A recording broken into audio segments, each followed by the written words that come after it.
Hello everyone, welcome back to my channel and on this episode unexpected इश्क episode 3 जिसमें हम देखने वाले हैं कि युग और प्रकृति के बीच जो इंटरव्यू का जो सीन था, दोनों पहले एक दूसरे से टकराए, फिर उसके बाद उन दोनों को पता चला कि वो दोनों एक साथ काम करने वाले हैं। मतलब युग प्रकृति की कंपनी में प्रकृति युग की कंपनी में काम इंटरव्यू देने गई है, तो उन दोनों के बीच क्या होता है, क्या प्रकृति युग की कंपनी में इंटरव्यू के लिए हाँ कहती है या फिर वहाँ से उठ के चली जाती है। चलिए देखते हैं। तो स्वागत है आपका अनएक्सपेक्टेड इश्क के एपिसोड 3 में। तो 2 में हमने देखा कि जैसे इंटरव्यू के लिए युग कैबिन में जाती है प्रकृति, उसे पता चलता है कि जिसका इंटरव्यू वह देने आई है वह कोई और नहीं बल्कि वही इंसान है जिससे सुबह उसकी रास्ते में बहस हुई थी।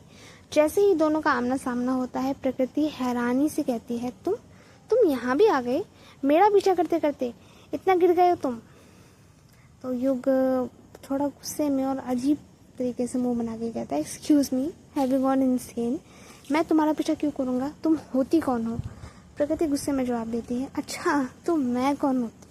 पहले मेरा रास्ता ख़राब किया, मेरे कपड़े गंदे कर दिए और अब यहाँ भी मेरा पीछा करते हुए पहुँच गए। युग हल्की मुस्कान के साथ कहता है, ओह प्लीज़, मेरे पास इतना फालतू टाइम नहीं है जो मैं तुम जैसी लड़की का पीछा करूँ। प्रकृति तुरंत भड़क जाती है, एक्सक्यूज़ मी, तुम जैसी का मतलब क्या कहना चाहते हो तुम? युग गहरी सांस लेकर कहता है, देखो मुझे तुमसे बहस करने का कोई शौक नहीं है, अगर इंटरव्यू देना है तो दो, वरना प्लीज़ बाहर जाओ। प्रकृति हाथ बांधकर खड़ी हो जाती है, किस मिजाज में बात कर रहे हो और तुम हो कौन यहाँ? युग अपनी कुर्सी के पीछे टिके हुए मुस्कुराता है, आई थिंक तुम भूल रही हो कि ये मेरी कंपनी है, मैं इस कंपनी का मैनेजिंग डायरेक्टर हूँ। प्रकृति हंस जाती है, ओह प्लीज़, सुबह सुबह कोई और नहीं मिला बेवकूफ़ बनाने के लिए? पहले ये बताओ तुम इस कुर्सी पर क्या कर रहे हो? दूसरों की चीज़ों पर अपना हक जमाना, दूसरों की चीज़ें ख़राब करना, यही सीखा है क्या बचपन से? युग अब थोड़ा सख्त लहजे में कहता है, देखो मुझसे बहस मत करो, जो पूछना है जाके एचआर से पूछो और बाहर जाओ। प्रकृति भी पीछे हटने वालों में से नहीं थी, मैं कहीं नहीं जाऊंगी, पहले मेरा इंटरव्यू लो, उसके बाद ही मैं यहाँ से जाऊंगी। युग तुरंत फ़ोन करता है मिस प्रीति को, miss Preeti please come to my cabin. कुछ ही पलों में एचआर प्रीति के कैबिन में आ जाती है। युग उनकी तरफ देखकर कहता है, miss Preeti, I think she has gone insane. आप किस कैंडिडेट को लेकर आई हैं? प्रीति हैरानी से प्रकृति की ओर देखती है, प्रकृति व्हाट हैपेंड? प्रकृति तुरंत बोल पड़ती है, मैम आई यू श्योर यही मेरा इंटरव्यू लेने वाले हैं? मुझे लगता है इन्होंने आपको ही बेवकूफ़ बना दिया है, ये बहुत ही घटिया इंसान है, इन्होंने मेरा रास्ता ख़राब कर दिया, मेरे कपड़े गंदे कर दिए, मेरा पूरा दिन ख़राब कर दिया और अब कह रहे हैं ये इस कंपनी के एमडी हैं। प्रीति का चेहरा गंभीर हो जाता है, मिस प्रकृति बिहेव योरसेल्फ, ये सच में इस कंपनी के एमडी हैं, ये हमारे बॉस हैं। प्रकृति अभी भी यकीन नहीं करती, मैम लगता है इन्होंने आप पर भी कोई काला जादू कर दिया है। आप भी इन्हीं की बात मान रही हो? ये कैसे इस कंपनी के एमडी हो सकता है? प्रीति बिना कुछ कहे अपना फ़ोन निकालती है और कंपनी के ऑफिशियल प्रोफाइल और युग की डिटेल्स प्रकृति को दिखाती है। फ़ोन देखते ही प्रकृति का चेहरा उतर जाता है और वो थोड़ा सा गिल्ट फील करती है और कहती है, आई एम सॉरी सर, मुझे नहीं पता था कि आप इस कंपनी के एमडी हैं। युग शांत लेकिन गंभीर आवाज़ में कहता है, अब तो पता चल गया ना? कुछ पल रुककर वह आगे कहता है, अब फैसला तुम्हें करना है, तुम्हें यहाँ नौकरी करनी है या नहीं। उसके बाद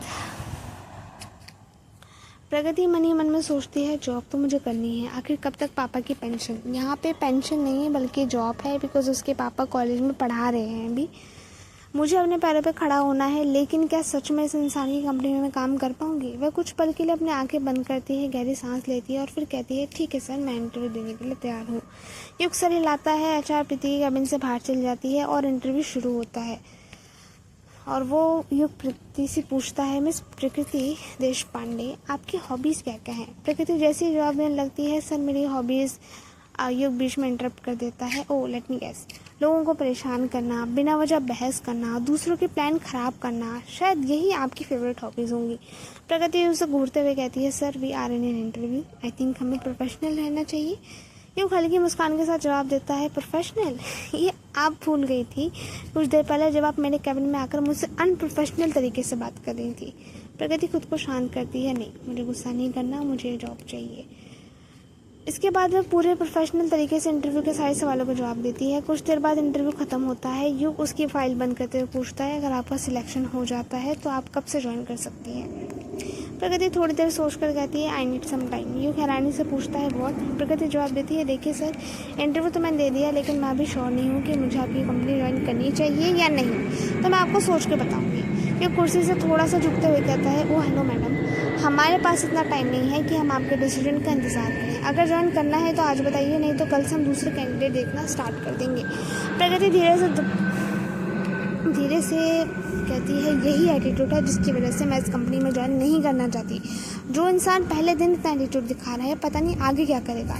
तभी युग का फ़ोन बजता है। कॉल HR प्रीति का होता है। सर प्लीज़ इन्हें रिजेक्ट मत कीजिए, ये हमारी लास्ट कैंडिडेट है। बाकी सभी कैंडिडेट्स ने हमें मना कर चुके हैं और ये बहुत ही टैलेंटेड हैं। मुझे पूरा भरोसा है ये कंपनी के लिए बहुत अच्छा काम करेंगे। युग कुछ पल सोचता है, वह फिर प्रकृति की तरफ देखकर कहता है, ओके मिस प्रकृति, अगर मेरी किसी बात का आपको बुरा लगा हो तो आई एम सॉरी। प्रकृति चौंक कर उसकी तरफ देखने लगती है। युग आगे कहता है, आप हमारी कंपनी ज्वाइन कर सकती हैं अगर आप चाहें तो। कल से ही ज्वाइन कर लीजिए, सैलरी की कोई प्रॉब्लम नहीं होगी, टाइमिंग भी फ्लेक्सिबल रहेगी और इसके अलावा आपको मंथली इंसेंटिव और परफॉर्मेंस बोनस भी दिया जाएगा। कुछ पल रुककर मुस्कुराते हुए कहता है, so I hope you will join our company. Pragati मन में सोचती है, वाह, अभी तो इतने एटीट्यूड दिखा रहे थे और अब खुद मना रहे हैं। अब आया हूँ पहाड़ के नीचे।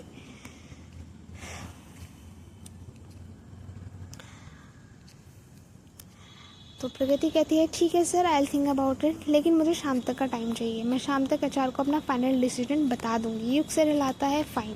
प्रगति कैबिन से बाहर निकलने लगती है, लेकिन जैसे ही वह उठती है उसका दुपट्टा कुर्सी में फंस जाता है। वह उसे निकालने की कोशिश करती है, लेकिन दुपट्टा और ज़्यादा उलझ जाता है। युग तुरंत उसे अपनी कुर्सी से उठता है। 1 मिनट मैं हेल्प कर देता हूँ। वो धीरे धीरे दुपट्टा निकालने की कोशिश करता है, लेकिन दुपट्टा बीच से फट जाता है। दोनों कुछ सेकंड के लिए एक दूसरे को देखते रह जाते हैं। युग तुरंत घबरा जाता है, oh God, I am really sorry, मेरा ऐसा बिल्कुल भी इरादा नहीं था, मुझे लगा मैं आपकी मदद कर दूंगा, I am really very sorry. Pragati गुस्से में उसकी तरफ देखती है, सर आज आपने कोई मुहूर्त निकलवाया था क्या मुझे पूरा दिन खराब करने का? सुबह से लेकर अब तक आप एक साई की तरह मेरे पीछे पड़े हुए हैं। युग शर्मिंदा होकर कहता है, trust me, I didn't mean it. प्रकृति गहरी सांस लेती है और कहती है, it's okay, I will manage. युग फिर दुपट्टे की तरफ देखते हुए कहता है, बट आपका दुपट्टा। प्रकृति हल्की मुस्कान दबाते हुए कहती है, आई विल मैनेज सर। इतना कहकर वह कैबिन से बाहर निकल जाती है। युग कुछ देर तक वहीं खड़ा रह जाता है। या मन ही मन में सोचता है, ये लड़की है क्या है, क्या ये इंसिडेंट्स बार बार कैसे हो रहे हैं। बाहर आती है HR प्रकृति को रोकती है। प्रकृति, हाउ वाज द इंटरव्यू? प्रकृति हल्की नाराजगी के साथ कहती है, इंटरव्यू तो अच्छा था, लेकिन क्या? प्रकृति अपने फटे हुए दुपट्टे की तरफ इशारा करती है। मैं उठ रही थी, दुपट्टा फंस गया था कुर्सी में, मिस्टर खड़ूस, मिस्टर युग सर हेल्प करने के लिए, और मेरा दुपट्टा ही फाड़ दिया।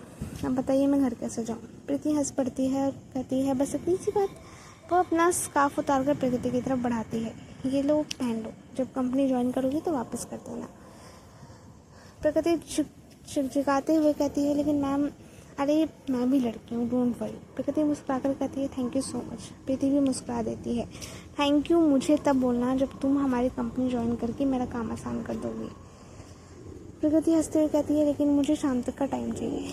प्रीति सर हिलाती है, ज़रूर ये तुम्हारा डिसीजन है, लेकिन याद रखना, ग्रेवाल ग्रुप जिसने भी ज्वाइन किया है उसकी ज़िंदगी बदल गई है, इसलिए मना करने से पहले एक बार सोच ज़रूर लेना। प्रकृति कहती है, आई विल। प्रकृति बाहर निकलती है, उसे एक ऑटो मिलता है। ऑटो में बैठते ही उसका ध्यान बार बार युग की तरफ जाने लगता है। सुबह की टक्कर, कार वाला सफ़र, इंटरव्यू और फिर दुपट्टा, इन सब बातों को याद करते करते उसके चेहरे पर अनजाने में एक हल्की सी मुस्कान आ जाती है। उसे पता ही नहीं चलता कि उसका घर आ चुका था। ऑटो वाला कई बार आवाज़ लगाता है, मैडम आपका स्टॉप आ गया। प्रकृति चौंक कर वापस होश में आती है, आई एम सॉरी भैया, शायद थोड़ी आँख लग गई थी। वो जल्दी से पैसे देती है और ध्यान ही कहीं और होने की वजह से वो 50 की जगह उसे 100 रुपये दे देती है और बिना पैसे वापस किए घर चल जाती है। घर पहुँचते दरवाज़ा खुलता है, दीदी आ गई आप? हाँ। मैं वर्षा भी बाहर आ जाती है, कैसा रहा इंटरव्यू? अच्छा था माँ, लेकिन मैं बहुत थक गई हूँ। सिलेक्शन हो गया? उनकी तरफ से हाँ, मेरी तरफ से अभी नहीं। वर्षा हैरानी से पूछती है, मतलब? प्रकृति कहती है, उन्होंने मुझे सिलेक्ट कर लिया है, लेकिन ज्वाइन करना है नहीं, ये मैंने अभी तक डिसाइड नहीं किया। वर्षा समझाती है, बेटा ग्रेवाल ग्रुप बहुत ही बड़ी कंपनी है, तुम्हारे पापा भी इसकी तारीफ करते थे, अपॉर्चुनिटी बार बार ऐसी नहीं मिलती। प्रकृति धीरे से कहती है, माँ सिर्फ कंपनी बड़ी होने से सब कुछ नहीं होता, वहाँ के बॉस में मैनर्स नाम की कोई चीज़ होनी चाहिए। बहुत ही सेंसलेस इंसान है। क्या कह रही हो? कुछ नहीं माँ, मैं थक गई हूँ, मुझे थोड़ा आराम करना है। वो अपने कमरे में चल जाती है। दूसरी तरफ युग मीटिंग में बिजी होता है। मीटिंग ख़त्म होने के बाद अचानक उसकी नज़र सामने वाली कुर्सी पर फंसे दुपट्टे के छोटे धागे पे पड़ती है। वो अनजाने में मुस्कुरा देता है। कैसी लड़की है ये, क्योंकि उसे पहले ही इंसिडेंट्स याद आने लगते हैं। तभी वीडियो कॉल पे आवाज़ आती है, सर आर यू देयर? युग तुरंत खुद को संभालता है, यस लेट्स कंटिन्यू। और जब प्रिया को कॉलेज की रोहित की मदद याद आती है तो वो उसे मैसेज करती है, thank you so much Rohit, आज मेरी हेल्प करने के लिए, I will always be grateful to you. Rohit तुरंत जवाब देता है, इट्स ओके एनी टाइम। दोनों की बातचीत वहीं ख़त्म हो जाती है। प्रकृति गहरी नींद में होती है। अचानक उसे सपना आता है, यह दुल्हन बनी हुई है और उसकी शादी हो रही है, लेकिन जिस लड़के से उसकी शादी हो रही है वो उसे बिल्कुल पसंद नहीं करती।